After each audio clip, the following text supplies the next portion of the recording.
Gunung Rinjani merupakan gunung berapi tertinggi kedua di Indonesia dengan ketinggian 3.726 meter di atas permukaan laut. Gunung yang menjadi salah satu gunung api terindah di Indonesia ini terletak di Pulau Lombok. Gunung Rinjani berada di bawah 4 kabupaten, yaitu Lombok Timur, Lombok Tengah, Lombok Barat, dan Lombok Utara.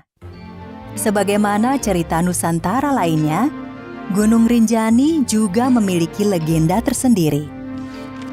Dahulu kala, di Pelabuhan Lembar, Kabupaten Lombok Barat, terdapat kerajaan Tuan yang dipimpin seorang raja bernama Raja Datu Tuan.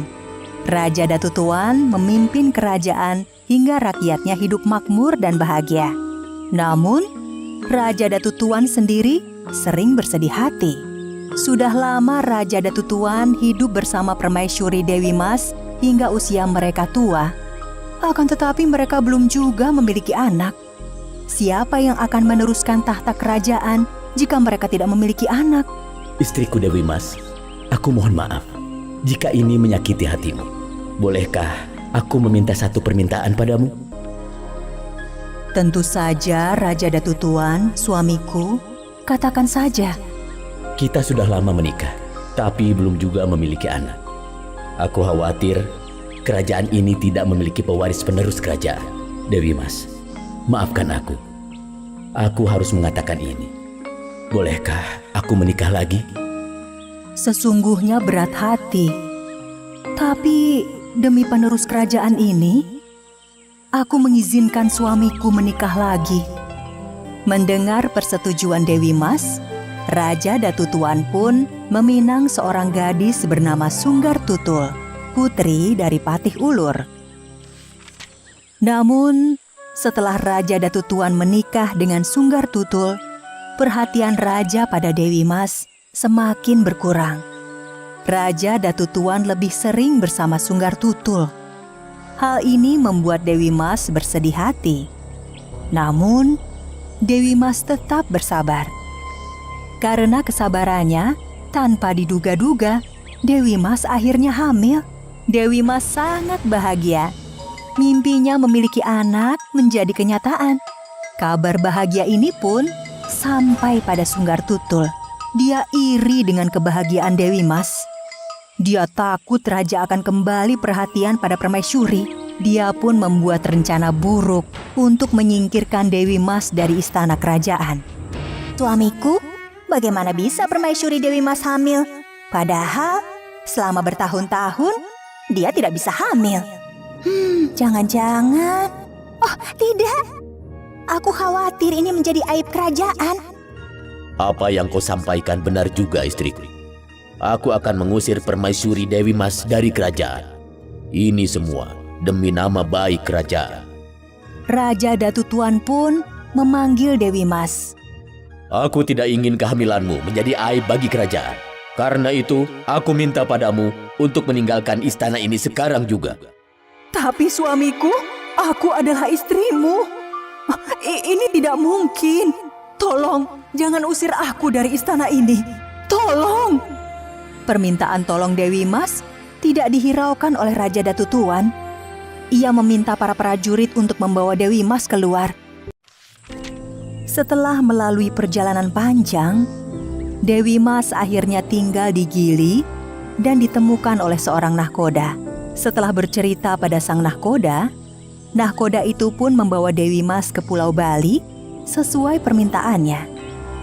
Hari kelahiran yang dinanti-nanti akhirnya tiba. Dewi Mas melahirkan anak kembar, laki-laki dan perempuan. Anak laki-laki diberi nama Raden Nuna Putra Janjak dan anak perempuannya diberi nama Dewi Rinjani. Kedua anak Dewi Mas tumbuh menjadi anak yang lucu dengan wajah yang cantik dan tampan. Seiring berjalannya waktu, anak-anak Dewi Mas mulai bertanya tentang ayah mereka. Dewi Mas pun menceritakan semua kisah yang dialaminya. Mendengar cerita dari ibunya, Raden Nuna sangat marah. Dia berjanji akan menemui ayahnya, bagaimanapun caranya. Raden Nuna pun pergi berlayar untuk menemui ayahnya. Namun, sesampainya di kerajaan tuan, dia dihadang oleh para pengawal kerajaan.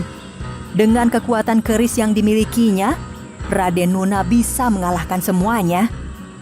Melihat pengawal kerajaan yang kalah melawan Raden Nuna, Raja Datu Tuan turun tangan untuk melawannya sendiri.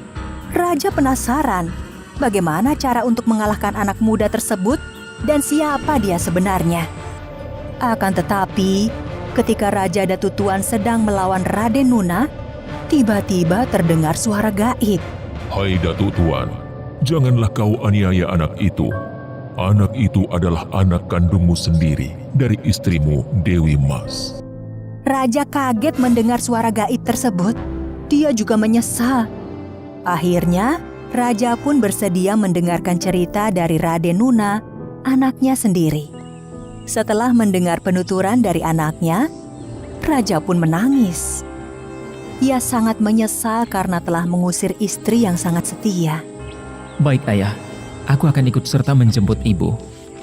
Dewi Mas akhirnya kembali ke istana kerajaan bersama Raja Datu Tuan dan kedua anaknya. Meski pernah difitnah oleh Sunggar Tutul, namun Dewi Mas tidak menyimpan dendam. Sementara itu, semakin hari, kebijaksanaan, kedewasaan, dan ketampanan Raden Nuna semakin menonjol. Ia pun diangkat oleh Raja Datu Tuan untuk menjadi raja. Terima kasih ayahanda, sudah mengangkatku sebagai raja di kerajaan ini. Aku berjanji akan menjaga kerajaan ini dengan baik. Lakukan tugasmu sebagai raja yang bijaksana, anakku. Baik ayahanda. Setelah turun tahta, Raja Datu Tuan memutuskan untuk bertapa di sebuah gunung. Ia pun mengajak Putri Rinjani untuk menemaninya. Kalau itu keputusan ayah, aku siap menemani ayah pergi kemanapun. Raja Datu Tuan dan Putri Rinjani melakukan perjalanan menuju puncak gunung. Sesampainya di tempat yang dituju, keduanya langsung melakukan pertapaan. Namun, saat sedang bertapa, Dewi Rinjani justru diangkat sebagai ratu oleh para jin.